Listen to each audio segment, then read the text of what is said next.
Hello, I'm Jonathan O'Brien. Increasingly, we need to negotiate across cultural boundaries, and in today's modern world, that presents lots of challenges.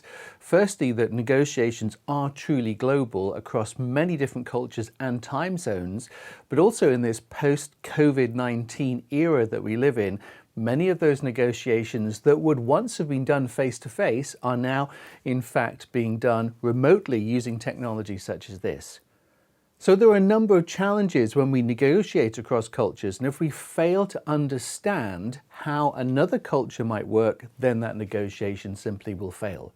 For example, within Northern Europe and the United States, we are used to quite direct styles, perhaps confrontational, value-claiming type negotiations, and that is how business is done. It is quite normal to start a business meeting and to go straight into the topic that we want to discuss. However, when we look at some Middle Eastern cultures, Chinese cultures, other Far Eastern cultures, then we find that actually that sort of style is quite abrasive and doesn't fit with the natural tendency to build the relationship first.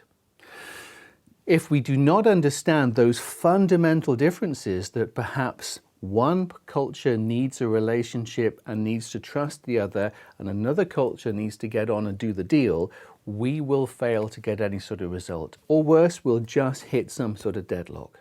So the challenges that we have with modern negotiation can be overcome by understanding those sorts of cultural differences. Specific things that we look for here is the degree to which one culture has an individualistic approach, i.e. it's about the individual and their success, or they're part of a group or a collective. It's about the degree to which one culture maybe is authoritative and hierarchical, or maybe more egalitarian, where everybody's equal. And it's also about looking at the degree to which one culture may have a short-term focus, the here and now, getting it done, versus a long-term focus. And we put those things together to give us an understanding of how other cultures work. Equipped with that knowledge, we can then begin to understand our opponent and adapt our style so we build rapport. Because if we can build rapport and change how we negotiate and engage, then we increase the likelihood and the chances of success, of good outcomes in that negotiation.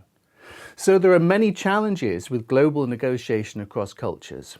We can overcome those challenges if we understand our opponent and those cultural differences, and we learn to adapt our style so we can build rapport.